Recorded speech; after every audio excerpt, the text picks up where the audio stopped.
Saudara-saudariku yang terkasih, salam sejahtera bagi kita semua. Pada renungan kali ini, saya ingin mengajak Anda semua untuk menyimak beberapa poin permenungan pribadi saya menyangkut perayaan kebangkitan Yesus Kristus. Saudara-saudari, Paskah mengajarkan untuk saya, tidak ada yang bisa menghentikan perbuatan-perbuatan Allah. Yesaya mencatat, "Demikianlah firman-Ku yang keluar dari mulutku, ia tidak akan kembali kepadaku dengan sia-sia, tetapi ia akan melaksanakan apa yang Ku kehendaki dan akan berhasil dalam apa yang Kusuruhkan kepadanya." Hanya dengan kepercayaan akan hal inilah, maka kita bisa berseru, "Ke dalam tangan-Mu kuserahkan nyawaku." Saudara-saudari, tidak jarang kebanyakan kita terjebak untuk menjadikan perbuatan-perbuatan Allah seolah-olah sebagai perbuatan-perbuatan kita. Inilah gambaran orang yang sebenarnya tidak tahu diri. Atau perbuatan kita yang kita klaim seolah-olah sebagai perbuatan Allah. Inilah model orang yang selalu membenarkan diri. Akibatnya, kita tidak pernah sampai pada penyerahan diri, tidak pernah sampai menyerahkan nyawa, tidak pernah sampai pada kerendahan hati dan sikap pengorbanan. Yang terjadi, kita justru menjadi orang-orang yang kerap kali jaga diri dan jaga nyawa. Padahal, kalau kita merenungkan perbuatan-perbuatan Allah, maka kita akan mendapati di sana seringkali Allah malah menuntut kita untuk taat dan setia, merelakan diri bahkan merelakan nyawa. Nah, saudara-saudari, Paskah mengajarkan saya sekali lagi, yang pertama, tidak ada yang bisa menghentikan perbuatan-perbuatan Allah. Nah, keyakinan bahwa tidak ada yang bisa menghentikan perbuatan-perbuatan Allah itulah yang membuat kita mampu menyerahkan diri. Kalau kita tidak yakin bahwa perbuatan-perbuatan Allah tidak bisa dihentikan, maka kita tidak akan pernah bisa sampai pada pernyataan, "Ke dalam tangan-Mu kuserahkan nyawaku." Yang kedua, Paskah itu mengajarkan saya, sesuatu disebut kebenaran jika itu searah atau mendukung karya Allah yang tampak dalam diri Yesus Kristus. Yesus Kristus itulah kebenaran. Yesus sendiri berkata, "Setiap orang yang berasal dari kebenaran mendengarkan suaraku." Jadi, sesuatu disebut sebagai perjuangan kebenaran jika itu mendukung cita-cita Kristus. Untuk perjuangan seperti itulah, tidak pernah ada kata mati. Sebab sebagaimana Allah adalah hidup, maka perjuangan di dalam dan bersama Yesus adalah perjuangan di dalam hidup. Maka saudara-saudari, pertanyaan dari Pilatus, apa itu kebenaran? Terjawab dalam peristiwa penyaliban dan wafat Yesus. Banyak sekali orang berargumentasi dan saling mengklaim tentang kebenaran. Yang ini bilang kami yang benar, yang itu bilang kamilah yang benar. Lalu memang sangat membingungkan apa itu kebenaran sebenarnya. Pilatus mengemukakan sebuah persoalan tentang apa itu kebenaran. Memang membingungkan saudara-saudari, kadang atau bahkan seringkali kebenaran itu terkait mati dengan kepentingan subjektif atau kepentingan diri. Sesuatu disebut benar dan baik sejauh itu sesuai dengan kepentingan yang bersangkutan dan sejauh itu mendukung selera dari yang bersangkutan. Maka Yesus dengan tegas menunjukkan kriteria dari sebuah kebenaran. Sesuatu disebut benar ketika itu searah dan mendukung perjuangannya. Sesuatu disebut benar sejauh itu dilakukan dalam kebersamaan atau dilakukan di dalam dirinya. Momen-momen hidup Yesus mulai dari Taman Getsemani sampai ia wafat di salib, membentangkan jawaban tentang pertanyaan Pilatus mengenai kebenaran. Kepala pasukan seolah-olah memberikan jawaban pada pertanyaan Pilatus mengenai apa itu kebenaran. Kepala pasukan berkata, "Sungguh, orang ini adalah orang benar." Selanjutnya, saudara-saudari, Paskah itu mengajarkan saya Sukacita tidak pernah akan ada tanpa ada yang mau berkorban. Paskah memberi peneguhan serta memberikan kekuatan serta pemaknaan yang mendalam menyangkut nilai pengorbanan. Hidup akan menjadi sangat bermakna dan menjadi tanda sukacita ketika hidup ini dipersembahkan. Kita dipanggil dan dipersekutukan dalam Kristus supaya kita mempersembahkan diri di dalam dan bersama Dia. Hanya hidup yang dijalani dalam kebersamaan dengan Kristuslah hidup yang sejati yang akan membawa kabar sukacita bagi sesama. Karena apa? Di dalam Kristus itulah kita hidup untuk mempersembahkan diri dan bukan sekedar untuk cari diri. Di dalam Yesus, hidup kita persembahkan. Kita tidak mencari hidup di dalam Kristus. Selanjutnya, saudara-saudari, Paskah mengajarkan saya sebagaimana Allah tidak menghendaki Yesus itu berakhir, demikian Allah tidak mengizinkan gereja berakhir. Gereja adalah tubuh mistik Yesus Kristus. Ini memberikan kekuatan, peneguhan, sekaligus memberikan sukacita. Paskah menjadi jaminan akan kelanjutan karya gereja. Walaupun di dunia ini begitu terlihat usaha-usaha untuk menghentikan langkah gereja dengan berbagai cara dan upaya, kekerasan, agenda politik, propaganda, konspirasi, dan lain-lain, Paskah menjamin bahwa tubuh Kristus atau gereja tidak akan pernah mati. Namun ada catatannya tentang hal ini, gereja akan tetap hidup ketika gereja sungguh-sungguh menyerupai Kristus. Tetapi gereja akan berakhir ketika berhenti mempersembahkan diri. Gereja akan berakhir ketika gereja itu malah mencari diri, mencari pengakuan, nama, popularitas, dan lain-lain. Yang berakibat justru gereja bisa menjadi rekan sejawat dari setan. Karena itulah saya kerap berpikir, jangan berkeinginan untuk menjadi Kristen tanpa persoalan. Jangan berkeinginan untuk menjadi orang Kristen yang hidup tanpa persoalan. Kekristenan tanpa persoalan adalah kekristenan yang palsu.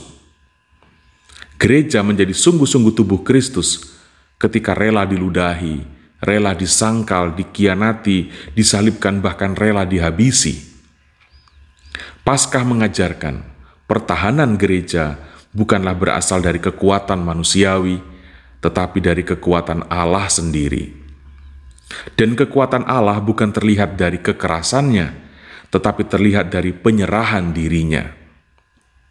Saudara-saudari, Paskah sekali lagi mengajarkan untuk saya, Allah tidak menghendaki Yesus berakhir, demikian juga Allah tidak mengizinkan gereja berakhir. Selanjutnya, Paskah mengajarkan saya, manusia harus sadar bahwa kebenaran yang sebenarnya bukanlah ambisi manusiawi, melainkan kepentingan dari Allah. Yesus berkata, "Kerajaanku bukan dari dunia ini. Kalau kerajaanku dari dunia ini, tentu hamba-hambaku sudah melawan." Karena itulah perjuangan kebenaran tidak boleh menghalalkan emosi manusiawi. Emosi harus ditundukkan, sebab bisa mengubah arah dari kebenaran. Kita perlu melihat Yesus yang mengalami penderitaan dan kematian. Ia tidak mempersalahkan siapapun. Ia tidak mempersalahkan Yudas, Petrus, orang Farisi, Pilatus, dan lain-lain. Yesus tidak membalas caci maki dan umpatan. Yesus tidak membalas bully. Yesus tidak membalas olok-olokan. Ia tidak menaruh dendam. Yang Yesus lakukan adalah mendoakan, mengampuni, tidak mempersalahkan, dan ia menyerahkan nyawa pada Bapa meskipun terkesan Bapa meninggalkannya. Pejuang kebenaran harus mampu menguasai emosi dan menguasai diri. Selanjutnya, saudara-saudari, Paskah mengajarkan saya, surga itu sebenarnya adalah tinggal bersama Yesus. Yesus berkata kepada salah satu penyamun yang disalibkan, "Hari ini engkau ada bersama aku di dalam Firdaus." Saudara-saudari, kita perlu menyimak kata-kata Yesus hari ini. Rupanya keselamatan itu bukan tentang sesuatu yang nanti, tetapi sesuatu yang sekarang. Firdaus itu bukan tentang tempat di mana kita akan berada, tetapi tentang dengan siapa kita sedang berada. Kadang kita beriman karena terobsesi dengan tempat. Surga kerap dilukiskan sebagai bangunan. Demi bangunan itu, kita lupa dengan siapa atau dengan siapa kita akan tinggal di dalamnya. Kita fokus dengan bangunan dan tidak terlalu fokus dengan siapa kita akan tinggal di dalam bangunan itu. Bangunan rumah tidak akan menjadi tempat yang nyaman jika kita tinggal dengan orang yang tidak sehati dengan kita. Karena itu, fokuslah dengan orangnya, fokuslah dengan siapa kita berada, maka semua kondisi atau tempat, semua waktu bisa berubah menjadi ruang dan saat-saat yang penuh dengan sukacita. Fokuslah pada relasi personal dengan Kristus, maka dimanapun kita berada, dan kapanpun kita berada atau situasi apapun itu akan berubah menjadi Firdaus bagi kita. Saya teringat dahulu dengan orang tua saya yang sering mengajari saya mengapa saya harus berdoa sebelum makan. Mereka berujar, supaya saya bisa fokus bukan pada makan apa, tetapi fokus tentang makan dengan siapa. Kalau makan bersama Yesus, tempe goreng dan lombok ijo itu lebih nikmat dibanding dengan makan spaghetti di restoran ternama tetapi sendirian. Fokus iman kekristenan adalah Kristus dan bukan keinginan-keinginan kita. Banyak dari kita yang terjebak mentuhankan kepentingan dan akibatnya menjadikan Kristus sekedar sebagai sarana atau jembatan untuk memperoleh keinginan itu. Kristus adalah sasaran dan bukan sarana. Selanjutnya, saudara-saudari, Paskah mengajarkan saya untuk mengamini kata-kata Paulus, Kristuslah hidup kita. Saat kita berprinsip, Kristuslah hidup kita, maka kita tidak akan berkutat terlalu lama dengan harga diri, dengan nama baik, dan lain-lain. Kegagalan banyak dari kita adalah lebih condong cari diri daripada memberi diri. Akibatnya apa? Dilangkahi sedikit marah, dilupakan sedikit ngambek, tidak diajak diskusi sebelum berkeputusan, sudah mundur dan menghilang. Katanya dipanggil jadi pelayan, tetapi saat dicuekin, kurang dihargai, malah marah-marah.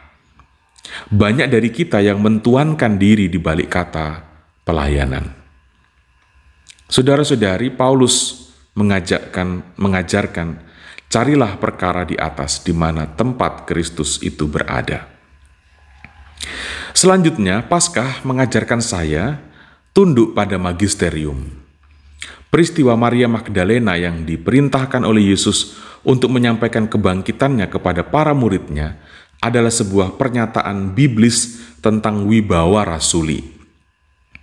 Pewartaan yang otentik dan pewartaan iman yang benar itu muncul dari pewartaan para rasul Yesus.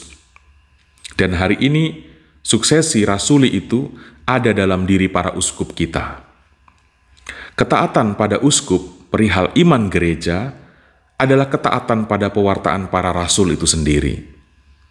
Iman kekristenan itu bukan tafsiran gereja masa kini, bukan rekayasa pemimpin-pemimpin gereja. Iman kekristenan adalah warisan para rasul, dan magisterium itu merawat serta melestarikan warisan iman ini. Kekristenan bisa rusak kalau terlepas dari para rasul. Dalam konteks kita sekarang, iman Kristiani sebenarnya bukanlah tentang apa yang saya pikir, apa yang saya rasa, dan apa yang saya mau, melainkan tentang apa yang komunitas para rasul ajarkan dan apa yang sekarang harus saya lakukan. Selanjutnya, saudara-saudari, Paskah mengajarkan saya melihat arti dan makna penting dari Ekaristi. Lukas dan Kleopas ketika pulang kampung ke Emmaus, diceritakan di dalam kisah pulang kampung itu bagaimana Yesus mengulas kitab suci tetapi tidak membuat mereka bisa melihat itu Yesus. Dikatakan bahwa hati mereka berkobar-kobar. Nanti ketika Ekaristi atau ketika Yesus memecah-mecah roti, maka terbukalah mata mereka untuk melihat itu Tuhan. Ekaristi itu membuka mata kita tentang Yesus Kristus. Ini warisan yang asli, otentik dari Kristus sendiri dan menjadi intisari dari hidup Yesus sendiri. Yesus dikenal karena Ekaristi. Saudara-saudari, orang mungkin bisa berbicara banyak, menggunakan pikiran dan tafsirannya mengenai Yesus. Berkobar-kobarnya hati para pendengar seringkali tergantung dari siapa yang jago omong, siapa yang hebat mengulas, dan siapa yang menjadi pakar dalam penafsiran-penafsiran. Bisa melebih-lebihkan atau bahkan juga bisa mengurang-urangkan. Tetapi Ekaristi menghadirkan Kristus yang apa adanya Dia. Sebab penyelenggara Ekaristi adalah Kristus itu sendiri, yang diimpersonakan oleh kehadiran seorang imam. Dalam Ekaristi itu, Yesus menjadi imamnya, Yesus menjadi altarnya, dan Yesus menjadi korbannya. Saudara-saudari, kekristenan tanpa Ekaristi adalah kekristenan yang dipertanyakan. Selanjutnya, Paskah mengajarkan saya kekristenan yang menyangkal Ekaristi adalah kekristenan yang sedang membunuh iman dan kekristenan yang sedang bunuh diri. Mengapa saya katakan demikian? Sebab iman kekristenan adalah tindakan Kristus sendiri. Sekali lagi, kekristenan sebenarnya adalah tindakan Kristus sendiri. Iman kekristenan bukan lahir dari kekuatan karisma, kekuatan kata-kata, kekudusan, kecakapan akademik dari pastor atau pendeta, atau dari tokoh-tokoh tertentu.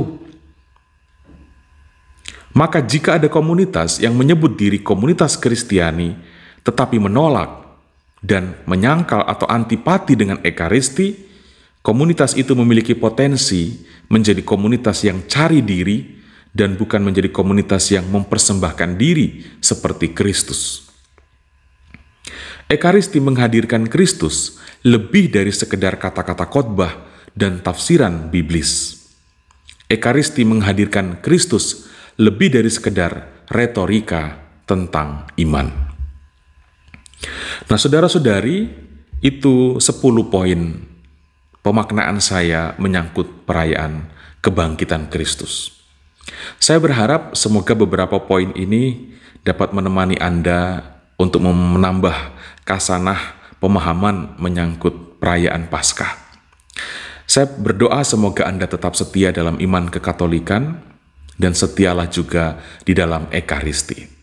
Karena di dalam Ekaristilah kita berjumpa secara real dengan Yesus yang bangkit itu. Saudara-saudariku, Tuhan Yesus memberkati kita semua.